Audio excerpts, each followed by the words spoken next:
All right, guys, we're back in the garage here. We're gonna start working on the Polaris Predator 500. I put it away last year. It wasn't running the best. Actually, right before snowmobile season hit, it wouldn't even start. So that's kind of where we're at right now. The Sportsman over there, that thing's still running good. Love it. But kind of hard to ride it by myself. I don't like riding by myself. I like to bring others with me. So I need to get this guy fixed so my son can go riding with me, or my wife, or whoever wants to go, I guess. On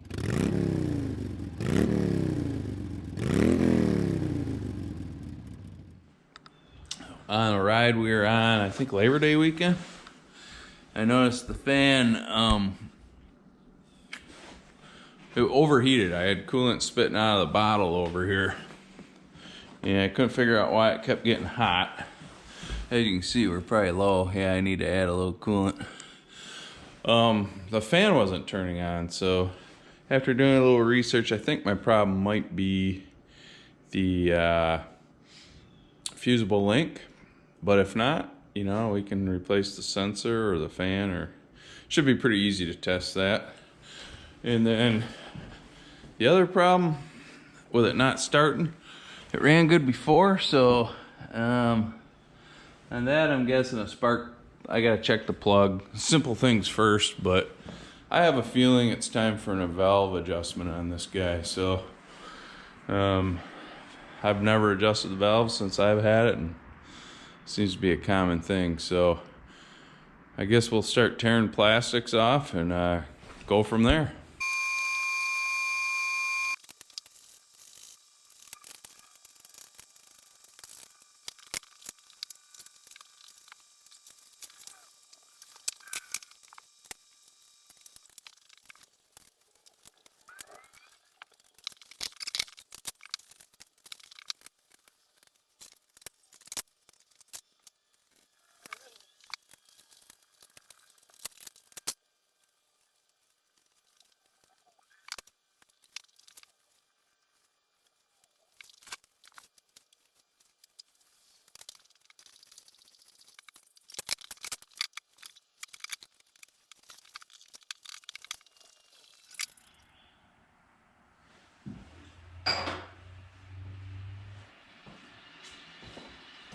Okay, now we're gonna check for spark. This is a NGK DCPR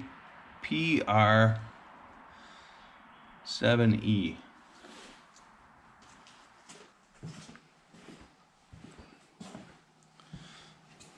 Alright, so right now we're gonna check for spark. Laying that on there, turning it over. Got good spark. All right, guys, we're gonna end up doing a valve adjustment on here, but I'm gonna show you some of the things I already did. If you look down here, I took the fusible link out of the bag that it was in, the protective bag, and tested it, and we're all good there. I don't know if you remember me saying that my fan wasn't running, the bike overheated. So after I tested that, I came in and I unplugged the fan and I ran a wire right from the battery to the fan and grounded it, and it did turn on. So I'm thinking, seeing how both those items are good, I'm going to have to buy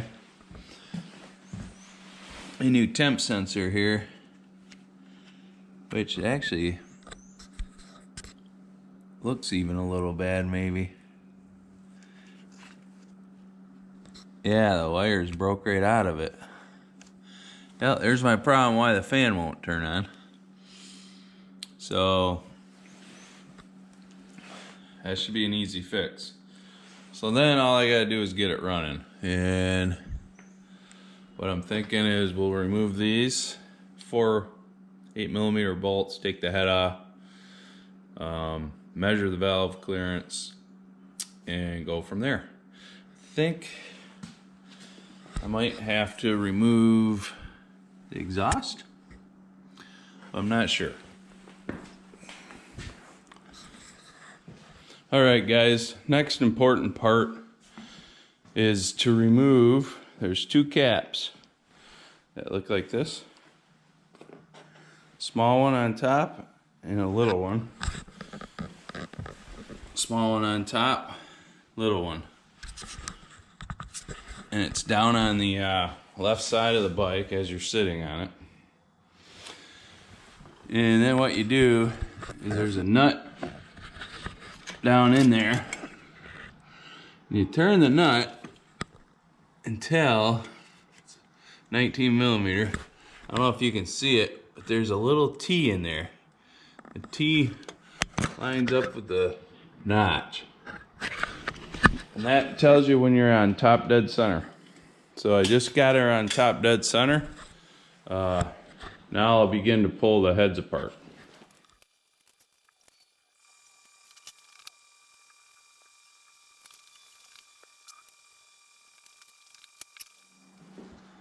All right, here's what it looks like with the head off.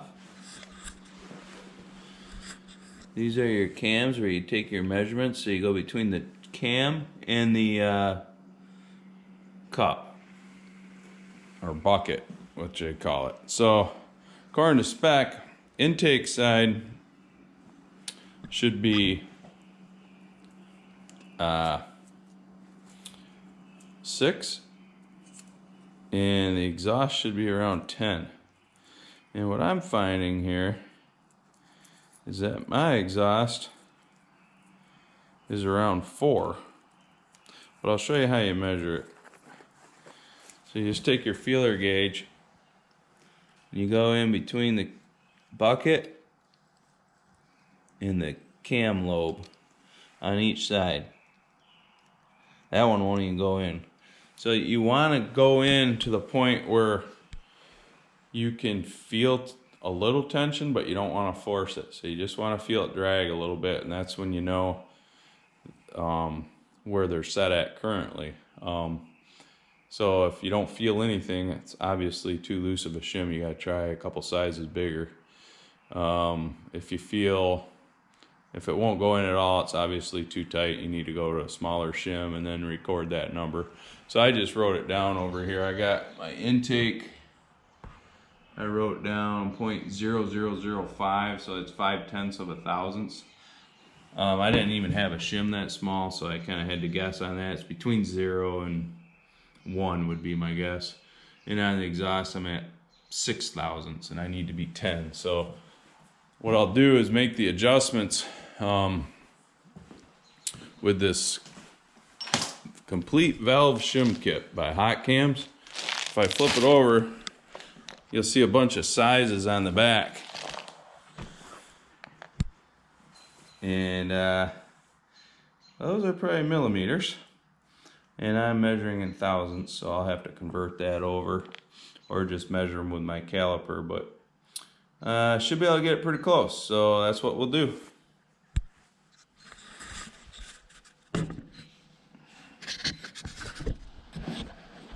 All right, so now what we're gonna have to do is we're gonna have to loosen these bolts to take the cams out so we can get to the buckets that need to be shimmed.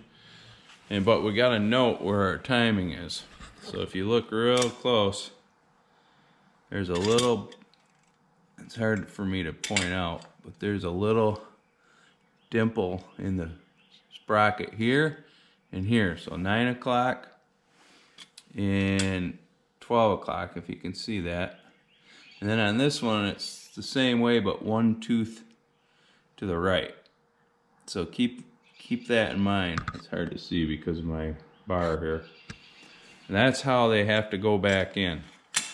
And then what we're going to do is, I took this 10 millimeter bolt out of here, and we're going to stick a screwdriver in there and twist it to the right, which will relieve the tension on the chain. And then we're going to put a twisty or a zip tie on it and tie it up to here so we don't lose the chain.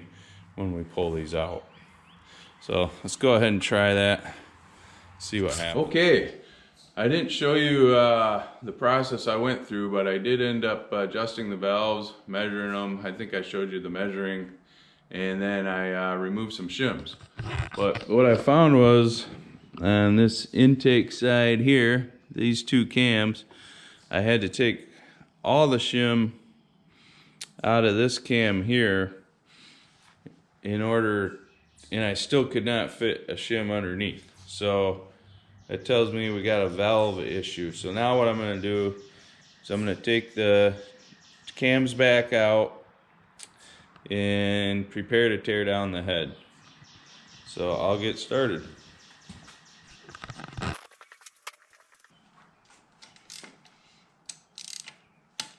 I think it just died. No, it's got a touchscreen. Oh. The touchscreen went to sleep. I gotta show you something else. First, we're gonna release the chain, the timing chain. So, gotta find the appropriate screwdriver, which I believe is this one. See this hole down here? You take the screw out of that hole, and you stick a screwdriver in there, and then you can turn it to release the chain tensioner. So as I pull up,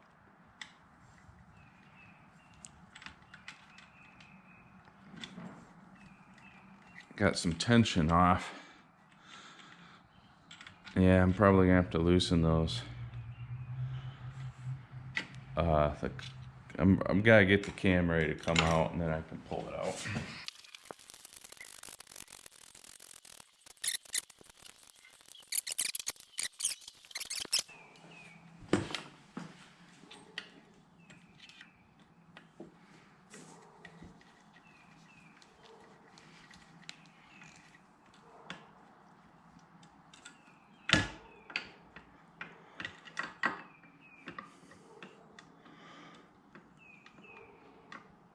Kind of hard to do one-handed.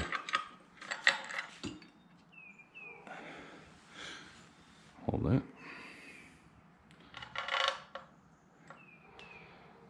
Okay, now we got the chain off both cams.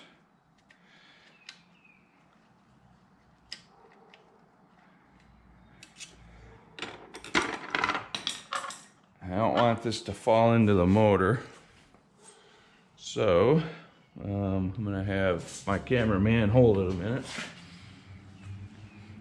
I'll take the cam. We're gonna put these the exact way they came out. So this one goes first. Now we're gonna get a zip tie. Wrap that through here and here.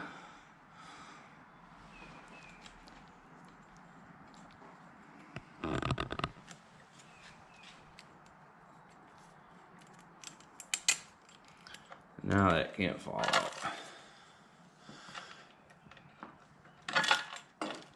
There's the second cam.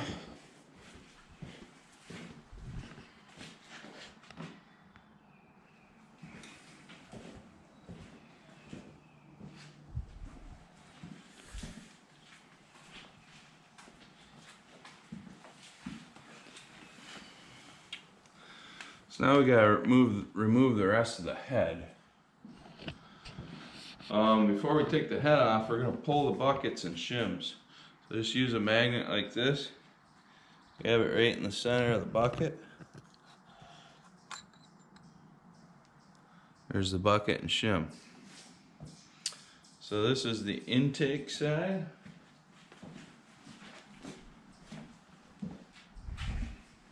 Here's the middle or second intake one. As you'll see, there's no shim in there. It's just a spot where a shim goes, but no shim. Then we'll do exhaust.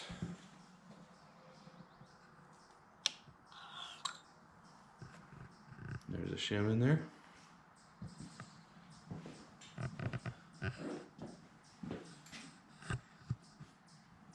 One more exhaust.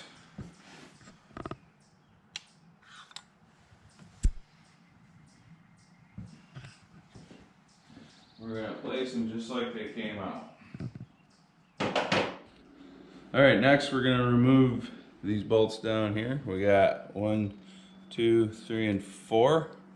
And they use a 14 millimeter, 12 point socket. And they got a 12 point head on the bolt. Mine were super tight. I already broke them loose, but I thought I was gonna break the bolts. I actually broke one extension just getting the nuts loose.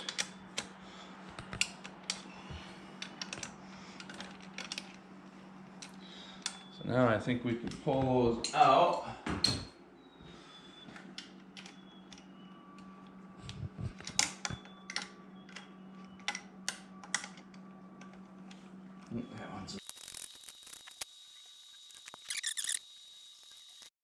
Okay, next I gotta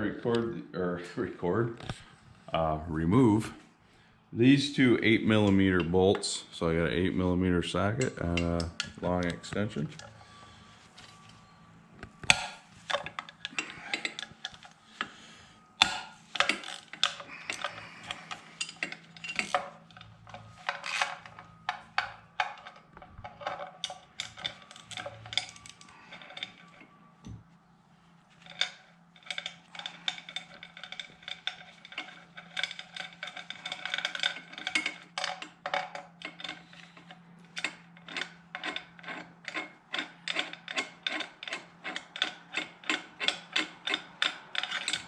So working on stuff isn't difficult. Just gotta have the right tools and some time on your hands.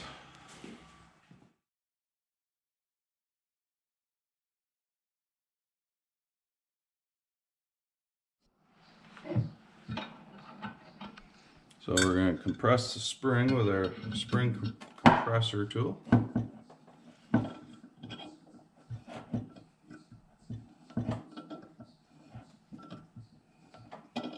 And I think that's far enough. Now what we're going to do is pull out the mandrel.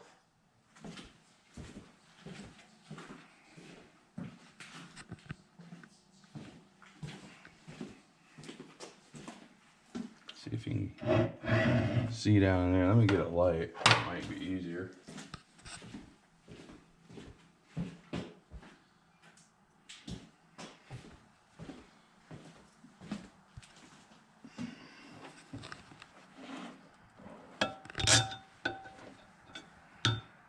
If I can get my magnet in there. There it is. So we don't want to lose that.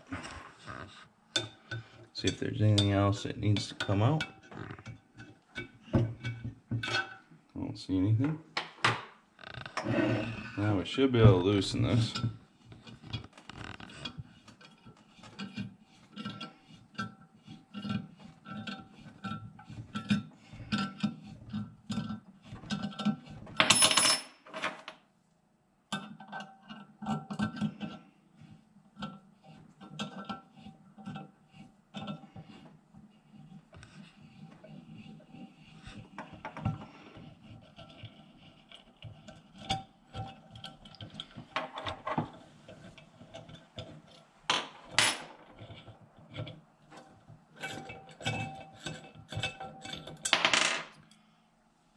There's the valve spring cap.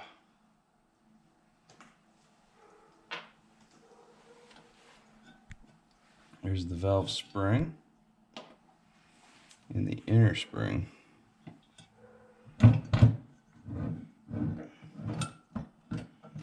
Now we're talking, huh? So we're gonna put these in over here just the way they came out, so we don't misplace them.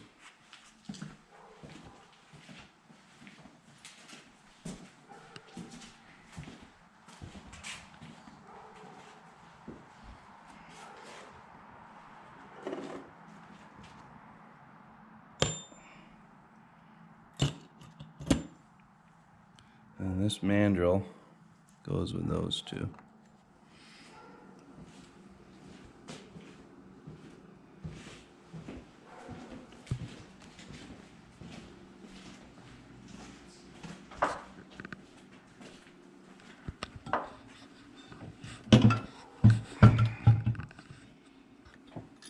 Here's the valve. Valve's pretty beat down.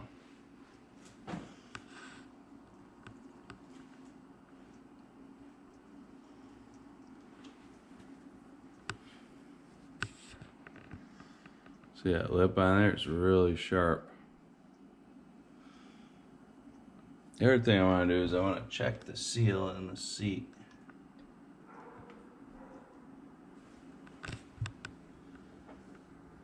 That's pretty tight.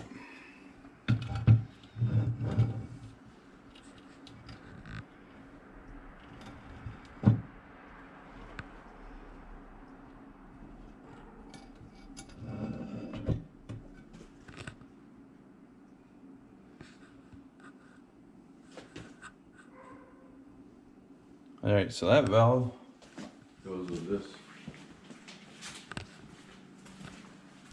valve spring. Now we're going to take the other one out.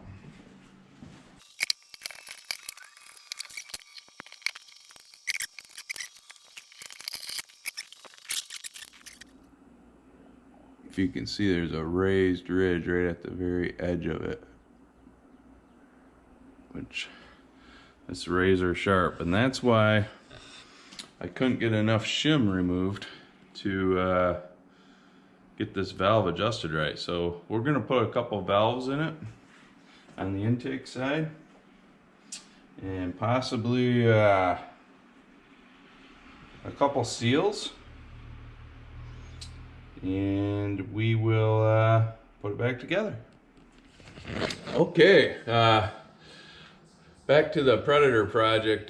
Before I tried to shim the valves, and what we found was the valves couldn't be, we couldn't remove enough shim to make a difference.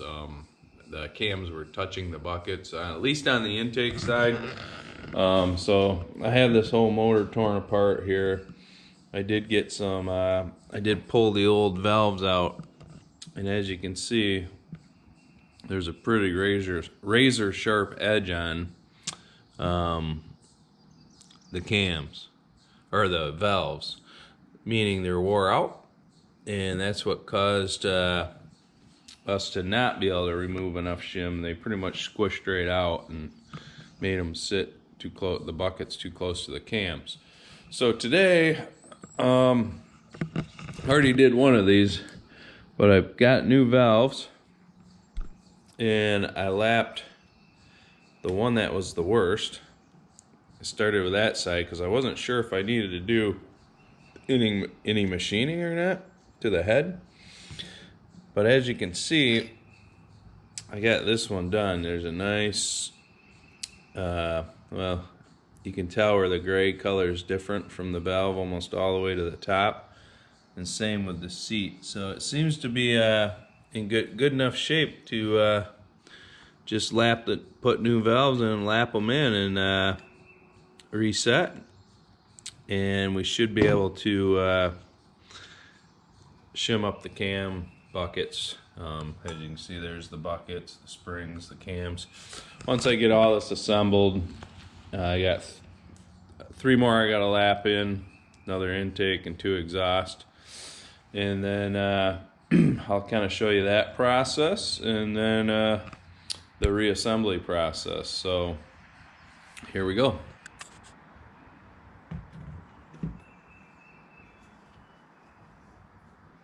Valve lapping compound. It's called a valve grinding compound. So that's what I've been using.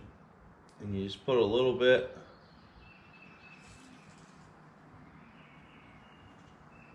on the seat area.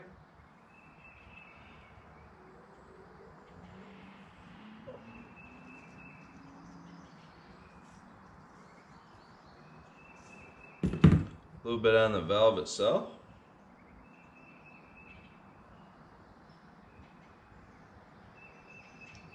It doesn't take much, really.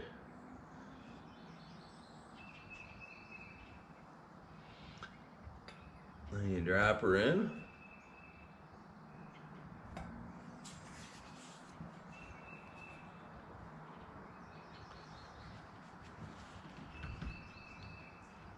Mount your suction cup.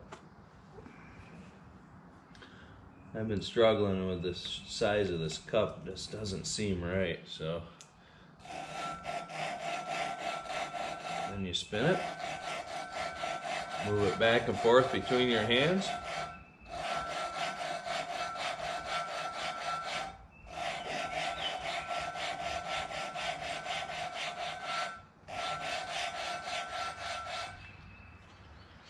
Then I'm going to pull it out and look at it. It probably was not enough time, but I like to go slow and keep checking it. Not seeing much yet on that one.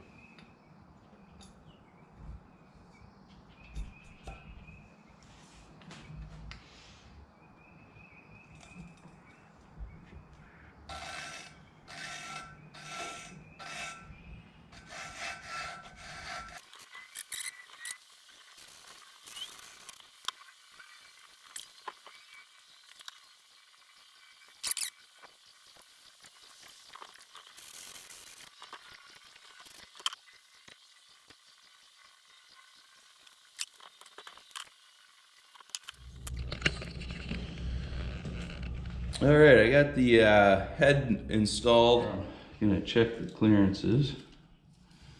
These are shims. I'll start out with a 10 thou and see where we're at.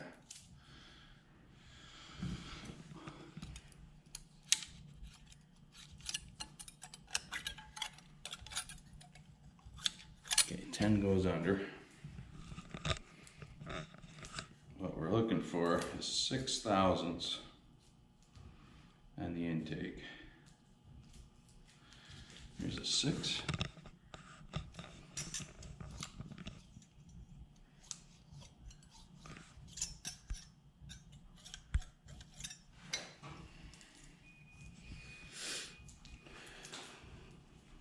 Six goes under.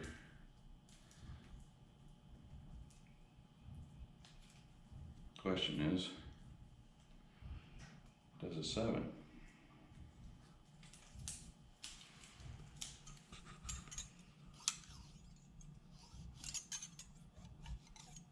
The other side and then rotate it.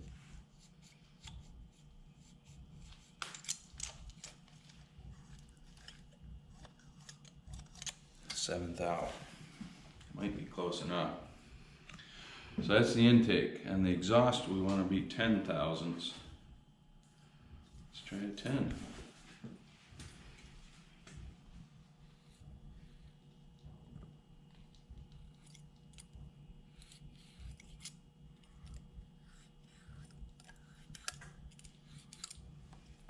Tight on 10.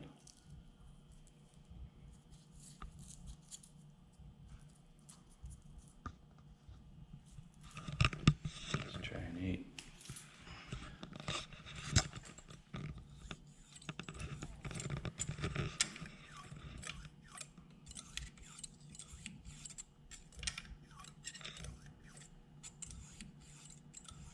Eight feels pretty good. I'm gonna rotate this around again, just to let everything relax and reset, because we seem pretty close.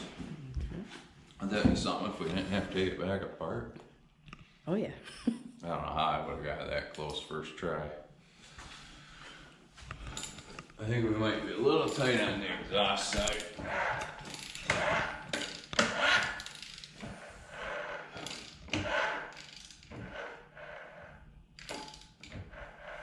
You can almost look at it and tell where we are. Oops, this one's too far. There's a little T in here that I'm looking for, stamped on the flywheel. Mm-hmm. And that T needs to line up with a little notch in this cover. That's when you know you're at top dead center, which is where you're supposed to check it at. Inside there. Yep. Can you see it? Mm-mm. All right, let's try it again. All right. So on the exhaust side,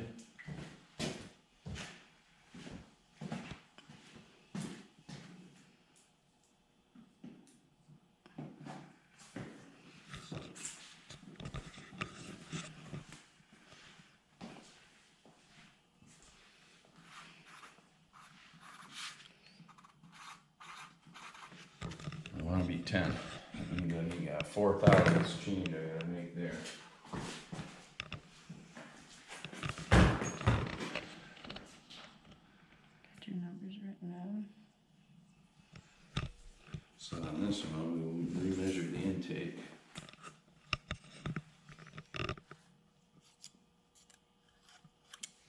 I'm at 7. Alright. Alright, we're too tight on the exhaust side, so we're gonna shim those. We're gonna remove some shim. So if you grab this in the middle, you should get the bucket and the shim together, which I did.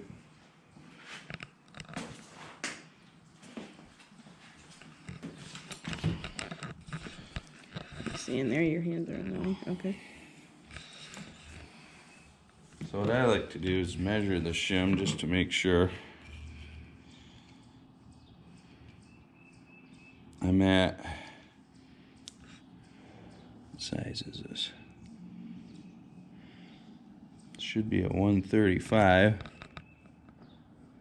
You'll never focus. 135. 1.35 millimeters is, looks to be about 53 and a half thou. And I want to remove like 3 thou. 150. That's the one we're gonna go with. So 1.25.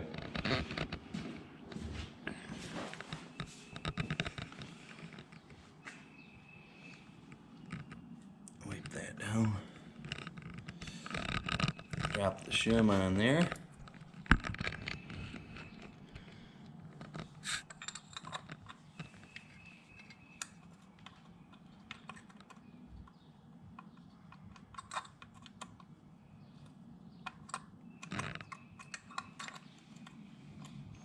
Important that they have these in straight so they just kind of fall in on their own. Easier said than done sometimes. Come on.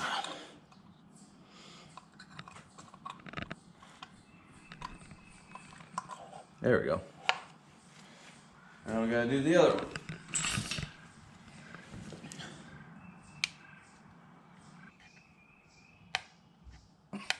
Last time it popped right out, not this time.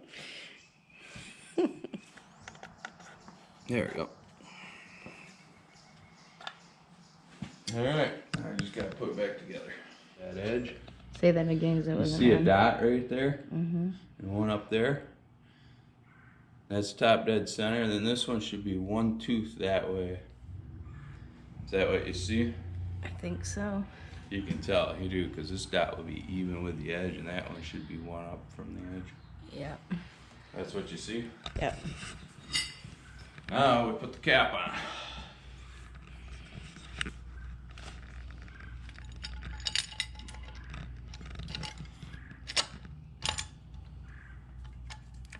It's important not to force it.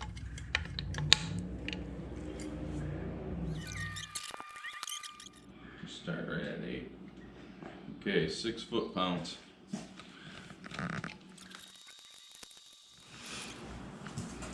We good? I think we're gonna call it good.